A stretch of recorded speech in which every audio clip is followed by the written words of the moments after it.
You're listening to the Bear in Mind podcast, episode number 9. A podcast about love, color, and identity, and where driving yourself crazy is totally sane and curable. Now your host, T. Vias. Today I'm back talking about ethnicity. And the first time I spoke about ethnicity was in episode number 2 in relation to answering the question that sometimes people of color get. It's, what's your ethnicity? And today I'm going to look at it from the aspect of what it means to your identity.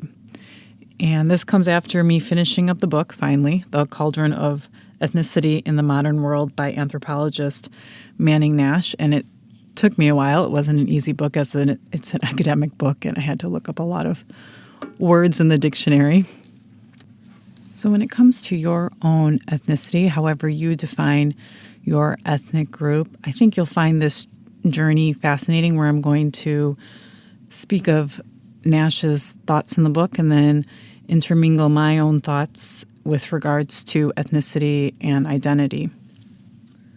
So ethnicity is really a complicated thing to define, and especially since it involves so much historical context. So he clears it up by talking about the modern world, which is basically the last 500 years where all the different continents collided. And then he also further clears up the history that he's talking about when empires have been no longer, and we now live in a world of nation states where we now have this thing called citizenship. So the idea of ethnicity really became prominent as soon as there were nation states, borders built up.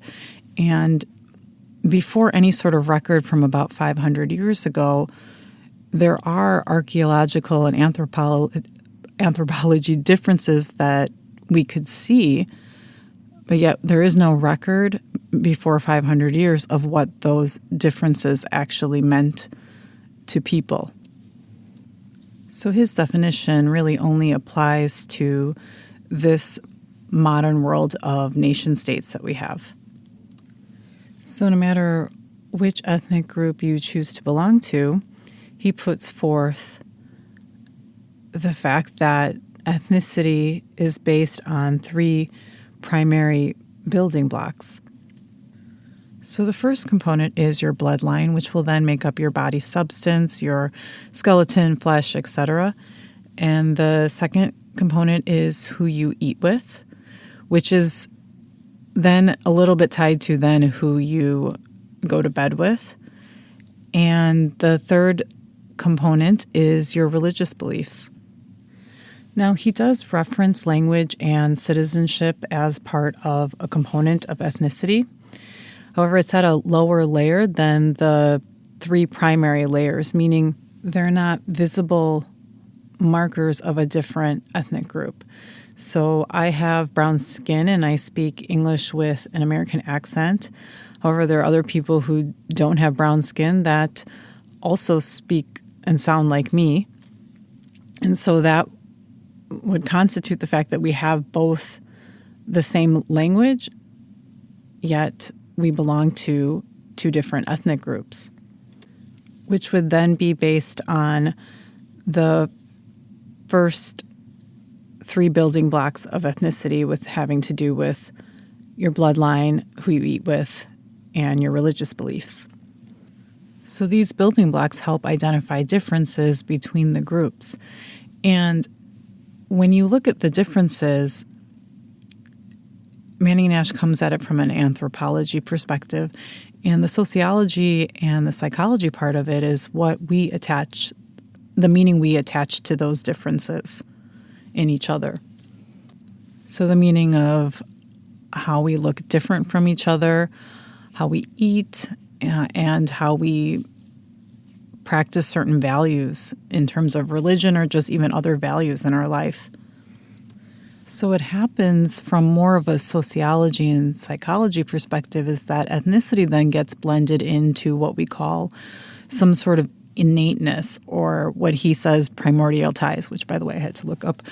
And it's that ethnicity may have something to do with the social expression of ourselves regardless of any experiences we've had. So I was born and raised in the United States, and if I was born and raised in India, there would be some sort of social expression, so something that you would see about me that would remain the same, even though my environments would have been completely different.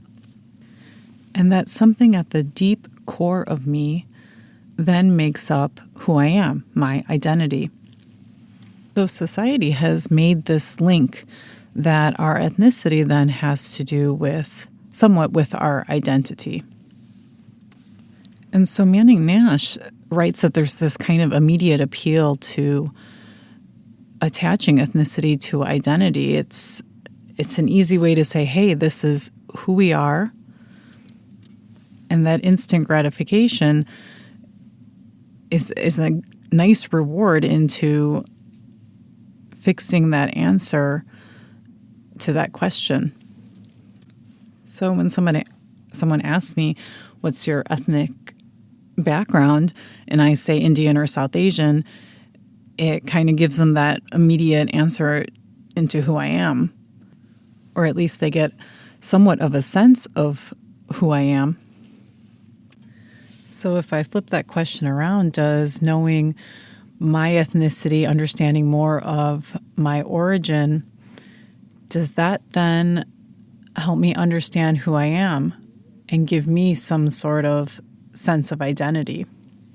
So then another question that comes up is if somebody doesn't know their ancestral ties, their bloodline, and they've lost trace of it, do they have a lesser sense of who they are? Do they not have their own kind of sense of identity? And those were some of the deep questions I was asking myself as I was reading this book. And Manning Nash actually comes at identity from a different perspective. And he views it like an onion, and that by peeling off layers. So the first layer is the surface layer, which we can clearly see, which is our body substance due to our bloodline, the people that we eat with, and then our religious beliefs. And as you keep peeling the onion and you get into the other layers, you go deeper and deeper toward the core of identity. But like an onion, when all the layers are peeled away, nothing remains. And another definition of identity that I had come across before finishing up this book, it was sometime this year on the podcast, The Life Coach School, and it wasn't an episode about identity, or it touched on identity, and the host, she just said, well, identity is really just the thoughts you think about yourself. And it's kind of interesting to have heard that podcast in this last year and then to read this book, which was written in 1988. And when he talks about the fact that we see things on the surface, and then when you actually take away all of the layers, then there's nothing left.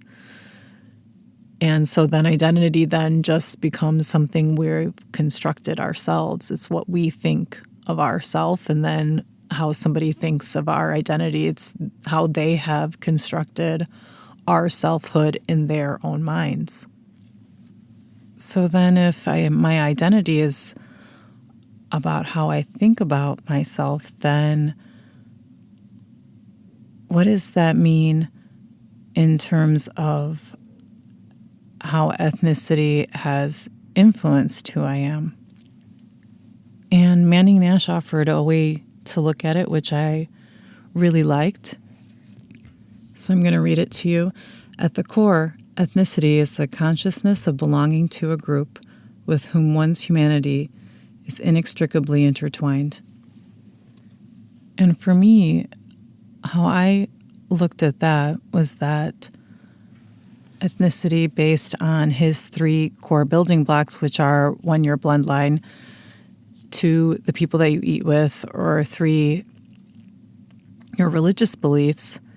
If you look at any one of those things, you can see that it's a means to human connection, whether it's your family or the people that you eat with or your own spirituality. it becomes a way from the day we're born and into adulthood that helps us connect with humanity. So I'm going to wrap it up here with a quote from the docuseries entitled Enslaved. It's featuring Samuel L. Jackson, and I'll have links to the series in the show notes. And the quote is from musician Rhiannon Giddens, and she says, "You have that lineage here. You have that connection historically to that last ship that was sent over here.